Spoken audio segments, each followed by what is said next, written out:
નમસ્કાર બાળ મિત્રો, આગલા વિડીયોમાં આપણે ગણિત ગમત ધોરણ 5માં આ કોષ્ટક પરથી દાખલા ગણતા શીખ્યા હતા। તો હવે આજે આપણે કેટલીક મોટી સંખ્યાઓ વિશે ભણીશું। તો ભણતા પહેલાં જો તમે ચેનલને હજી સુધી સબસ્ક્રાઈબ ના કરી હોય તો કરી લેજો અને વિડીયો ગમે તો લાઈક અને તમારા મિત્રો સાથે શેર ચોક્કસથી કરજો, જેથી તે પણ સરળતાથી ભણી શકે। ચાલો હવે આપણે જોઈએ કેટલીક મોટી સંખ્યાઓ। ધોરણ 4ના ગણિતના પુસ્તકમાં સંખ્યા લાખ વિશે સાંભળ્યું હતું, જે 100,000 બરાબર છે, એટલે કે 1 લાખ બરાબર 100,000 થાય। તમે જાણ્યું હતું કે આપણા દેશમાં ઈંટના લગભગ 1 લાખ ભઠ્ઠા છે, જ્યાં ઈંટો બનાવવામાં આવે છે। આ સિવાય તમે સંખ્યા લાખ વિશે શું સાંભળ્યું છે? 1000ને સંખ્યામાં લખો। હવે 100,000 લખો। સંખ્યા 1 લાખમાં કેટલા શૂન્ય આવે? તો ચાલો આપણે 1 લાખ લખીએ। આપણે આવી રીતે 1 લાખને લખીએ ને તો તેમાં 1, 2, 3, 4 અને 5 શૂન્ય આવે, તો 5 શૂન્ય। ત્યારબાદ આપના વિસ્તારમાં પરિવહનને લગતા લગભગ 2 લાખ વાહનો હોય અને તેમાંથી અડધા તો ટ્રક જ હોય, તો તે ટ્રકની સંખ્યા કેટલી હશે? કે જો આપણા વિસ્તારમાં 2 લાખ વાહનો થતા હોય, એમાંથી અડધા ટ્રક હોય તો ટ્રકની સંખ્યા 1 લાખ હોય। આ કુલ વાહનો પૈકી ચોથા ભાગના ટ્રેક્ટર છે, તો ટ્રેક્ટરની સંખ્યા કેટલા હજાર થાય? તો જો આપણે 2 લાખ હતા એના અડધા કર્યા એટલે 1 લાખ આવ્યા। હવે 1 લાખને અડધા કરીએ ને એટલે 2 લાખનો ચોથો ભાગ આવી જાય, અથવા તો 2 લાખ ભાગ્યા 4 કરીએ તો આપણને જવાબ મળે 50,000। કદાચ આપણને એ જાણીને નવાઈ લાગશે કે કેટલાય લોકોના જીવન કેરીના વ્યવસાય સાથે જોડાયેલા છે। બધા મળીને લગભગ 100 લાખ લોકો હોઈ શકે, જેઓ આંબા ઉગાડે છે, કેરીની ખેતી કરે છે, કેરીને વાહન દ્વારા માર્કેટ સુધી પહોંચાડે છે, આપણી આજુબાજુમાં વેચવા આવે છે, કેરીને લગતા નાના મોટા ઉદ્યોગોમાં કાર્ય કરે છે। આ મોટી સંખ્યા 100 લાખ ને આપણે 1 કરોડ તરીકે ઓળખીએ છીએ કે 100 લાખ થાય ને એટલે 1 કરોડ થાય। તમે 1 કરોડ વિશે ક્યાં સાંભળ્યું છે? આ સંખ્યા શામાં ઉપયોગમાં આવે છે? સંખ્યા 1 કરોડ લખો, શૂન્ય લખવામાં ભૂલ ન કરતા। તો ચાલો આપણે લખીએ। જો એકમ, દશક, 100, 1000, 10,000, લાખ, 10 લાખ, 1 કરોડ। તો 1 કરોડમાં કેટલા શૂન્ય આવ્યા? 3, 4, 5, 6 અને 7 શૂન્ય। ત્યારબાદ ફળ બજાર। તમે ક્યારેય માર્કેટ યાર્ડ, ફ્રૂટ માર્કેટ કે શાક માર્કેટમાં ગયા છો? જો હા, તો તમને ખબર જ હશે કે ખૂબ જ ઘોંઘાટવાળા સ્થળને આપણે માર્કેટ તરીકે શા માટે ઓળખાવીએ છીએ? આજે શહેરના મુખ્ય ફ્રૂટ માર્કેટ ખૂબ જ વ્યસ્ત છે। અનેક વાહનોમાં ખૂબ જ કેરી આવી છે। વેચવાવાળા બૂમો પાડી પોતાની કેરીના વખાણ કરી અને ભાવ બોલી ગ્રાહકોને બોલાવી રહ્યા છે। સૌજીભાઈ, અહીં આવો, અહીં આવો, વલસાડી તોતાપુરી કેરી 40 રૂપિયે કિગ્રા લઈ જાઓ। મહિપતભાઈ, આટલી સસ્તી ક્યારેય નહીં, હાફૂસ કેરી 60 રૂપિયે કિગ્રા। મધુબેન, સારી ગુણવત્તાવાળી કેસર કેરી 150 રૂપિયે કિગ્રા વેચે છે। રાજારામ, લંગડો કેરી 50 રૂપિયે કિગ્રા વેચે છે। આ જુઓ, આજુબાજુ તો આપણે મુશ્કેલીથી ઉપાડી શકીએ તેવા 8 કિગ્રાના બોક્સમાં શાક પડેલી થોડી કાચી કેરી ઘરે પકવવાની ગીરની સુગંધી કેસર કેરી જયદીપસિંહ લાવ્યા છે। જો અહીંયા કેટલા બધા બોક્સ પડ્યા છે, આ કાચી કેરીના બોક્સ છે। આ આપણે ઘરે લઈ જઈને પકવવાની હોય છે। તે કહે છે આપના ઘરે ઓર્ગેનિક રીતે જાતે પકવાય તેવી 8 કિગ્રા કરતાં વધુ કેરી આ બોક્સમાંથી નીકળશે અને બોક્સનો ભાવ 1200 રૂપિયા લઈશ. મહાવરો: જયદીપસિંહ પોતાની કેસર કેરી કેટલા રૂપિયા કિગ્રા વેચશે? તો જો આપણે 1200 ભાગ્યા 8 કરવા પડે. ચાલો કરીએ. 1200 ભાગ્યા 8. 8 1 8, 4 વધ્યા 0, 8 પંચા 40, 0 ઉતાર્યું, 8 0 0, એટલે 150 રૂપિયા કિગ્રા વેચશે. મધુબેને આજે 10 કિગ્રા હાફૂસ કેરી વેચી છે. તેમને તેના માટે કેટલા રૂપિયા મળ્યા છે?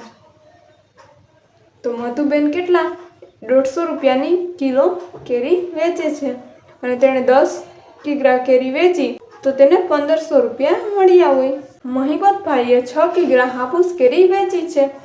સૌજીભાઈ પણ મહિપતભાઈ જેટલા રૂપિયા કમાયા છે. સૌજીભાઈ કેટલા કિગ્રા તોતાપુરી વેચી હશે? તો જો મહિપતભાઈએ 6 કિગ્રા હાફૂસ કેરી વેચી, 60 રૂપિયાની કિલો વેચાય તો 60 ગુણ્યા 6 એટલે કે 360. અને સૌજીભાઈએ પણ 360 રૂપિયાની કમાણી કરી છે. મહિપતભાઈએ જેટલા રૂપિયાની કમાણી કરીને એટલા જ સૌજીભાઈએ પણ એટલાની જ કમાણી કરી છે. એટલે સૌજીભાઈએ પણ 360 રૂપિયાની કમાણી કરી. તેણે 40 રૂપિયાની વેચી છે તો આપણે 360 ભાગ્યા 40 કરવા પડે. તો પણ 40નો પાડો તો ન આવડે. તો આવી રીતે લખીએ અંશ છેદમાં. આ ઉપર હોય ને એને અંશ કહેવાય અને લીટીની નીચે હોય એને છેદ કહેવાય. તો પાછળ 0 0 છે ને એ ઉડી જાય તો 9 ચોક 36, એટલે સૌજીભાઈએ 9 કિગ્રાની તોતાપુરી વેચી. ચાલો હવે આગળ જોઈએ. રાજ પાસે 100 રૂપિયા છે. તેણે ચોથા ભાગના રૂપિયા ખર્ચી લંગડો કેરી ખરીદી. બાકીના 3/4 ભાગના રૂપિયાથી કેસર કેરી ખરીદી. તો તેણે કેટલા કિગ્રા લંગડો કેરી ખરીદી? કેટલા કિગ્રા કેસર કેરી ખરીદી? ચાલો આપણે જોઈએ. જો અહીંયા છે ને રાજારામ લંગડો કેરી 50 રૂપિયા કિગ્રા વેચે છે અને તેણે 25ની ખરીદી એટલે અડધો કિગ્રા લંગડો કેરી ખરીદી. હવે કેસર કેરી 75 રૂપિયાની ખરીદી. તો જો કેસર કેરી 150 રૂપિયાની છે તો 75 એટલે 150ના અડધા થયા તો કેસર કેરીએ અડધો કિગ્રા ખરીદી. ઝડપથી બોલવાનો પ્રયત્ન કરો. અહીં ટંગ ટ્વિસ્ટર આપેલ છે તેનું ઝડપથી પુનરાવર્તન કરો. જો અહીંયા છે ને આપણને આ ટંગ ટ્વિસ્ટર આપેલું છે. આપણે કાચી કેરી પાકી કેરી, કેરી ખાટી કેરી મીઠી, કેરી કાચી કેરી પાકી, ખાટી કેરી મીઠી કેરી, ખાટી કેરી મીઠી કેરી, કાચી કેરી પાકી કેરી, કેરી ખાટી કેરી મીઠી, કેરી કાચી કેરી પાકી. આવડા છે ને એ તમારે ઝડપથી બોલી અને જોવાનું છે તમે બોલી શકો છો કે એમાં ભૂલ થાય છે. ચાલો હવે આગળ જોઈએ. કેરી ઉત્પાદકોની મહિલા આમ્ર બેંક. મહિલા આમ્ર બેંકની બેઠક હમણાં શરૂ થઈ છે. મધુબેન તેના અધ્યક્ષ છે. 20 વ્યક્તિઓએ ભેગા થઈ આ બેંક બનાવી છે. પ્રત્યેક સભ્ય ₹25 દર મહિને બચાવે છે અને બેંકમાં જમા કરાવે છે. આ જૂથ પ્રત્યેક મહિને કેટલા રૂપિયા એકઠા કરે છે? જો દર મહિને 25 રૂપિયા ભેગા કરે છે એક વ્યક્તિ દીઠ તો 25 ગુણ્યા 20 વ્યક્તિ છે એટલે 20. ચાલો એકમ દશકનું શૂન્ય, 2 પંચા 10નું શૂન્ય, વધી આવી 1, 2 દુ 4 ને 1 5. તો દર મહિને 500 રૂપિયા એકઠા કરે છે. 10 વર્ષમાં કેટલા રૂપિયા એકઠા થશે? 10 વર્ષનું કરવું તો આ 1 મહિનાનું છે તો 500 ગુણ્યા 12 કરીએ ત્યારે આપણને 1 વર્ષનું મળશે અને એને ગુણ્યા 10 કરીએ એટલે આપણે 500 ગુણ્યા 12 તો એકમ દશકનું શૂન્ય, 1 0 0, 1 0 0, 1 5 5,